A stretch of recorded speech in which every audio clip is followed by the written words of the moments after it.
Hi friends, welcome to my kitchen friends. আমার channel spicy বাঙালির আরেকটি পর্বে আপনাদের আন্তরিকভাবে স্বাগত জানাচ্ছি। তো বন্ধুরা, চারিদিকে আমাদের এখন ইমিউনিটি বাড়ানোর কথা বলা হচ্ছে। তো আমাদের ইমিউনিটিটাকে বাড়ানোর জন্য আমি আপনাদের কাছে এখানে একটা হেলদি বা স্বাস্থ্যকর একটা ড্রিঙ্ক বা ইমিউনিটি বুস্টিং ড্রিঙ্ক বা চা যাই বলেন না কেন, সেই রেসিপিটা আপনাদের কাছে শেয়ার করছি।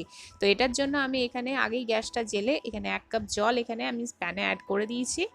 জলটা মধ্যে আমি এখানে 1/4 মতো একটু ক্রাশ করা আদা দিয়ে দিচ্ছি। আপনারা এখানে আদার পেস্টও অ্যাড করতে পারেন। একটু সামান্য হলুদ গুঁড়ো অ্যাড করে দিচ্ছি। হলুদ আর আদাটাকে আমাদের একটু ভালো করে মিশিয়ে নিতে হবে, আর এটা জলটা ফোটা অবধি একটু অপেক্ষা করতে হবে। আদা এবং হলুদ দুটোই আমাদের স্বাস্থ্যের পক্ষে খুবই ভালো, সেই জন্য আমি এখানে দুটোই অ্যাড করেছি। এটা একটা অ্যান্টিবায়োটিকেরও কাজ করে। তো এখানে আমাদের 1 মিনিট এইটাকে ফুটিয়ে নিলাম জলটাকে। এবার ফ্লেমটা আমি অফ করে দিচ্ছি। ফ্লেমটাকে অফ করে আমি এদিকে একটা কাপ নিয়ে নিয়েছি, তার মধ্যে আমি এটাকে স্ট্রেন করে নেব পুরো ড্রিঙ্কটাকে।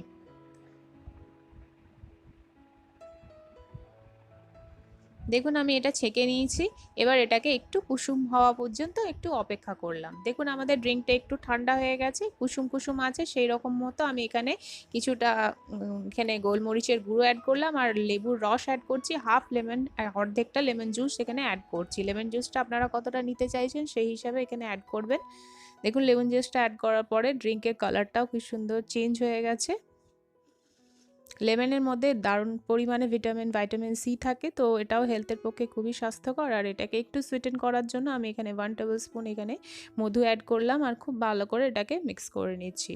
তো আমাদের আজকের এই ইমিউনিটি বুস্টিং টি বা ড্রিঙ্ক আপনারা যেটাই বলেন সেটা একদম সুন্দরভাবে রেডি হয়ে গেছে। এটা কুসুম কুসুম খেলেই খুবই ভালো হয়। যাদের সর্দি কাশি এই ধাত থাকে, এই ফ্লুয়ের থেকে বাঁচার জন্য আপনারা এই ড্রিঙ্কটাকে নিতে পারেন। এটা সকালবেলা নিলে খুবই ভালো হয়, আর বৈকালবেলাও এটা খুবই ভালো লাগবে। তো এটার টেস্টটা দারুণ সুন্দর হয়। তো আপনারা এটা একবার ট্রাই করে দেখতে পারেন। আশা করছি রেসিপিটা আপনাদের ভালো লাগবে। তো অবশ্যই ট্রাই করে কমেন্ট সেকশনে জানাবেন আজকের এই রেসিপিটা আপনাদের কেমন লাগলো। তো দেখা হবে অন্য একটা নতুন রেসিপির সাথে। ততক্ষণের জন্য বাই অ্যান্ড টেক কেয়ার। ভালো থাকবেন, সুস্থ থাকবেন, বা বাই।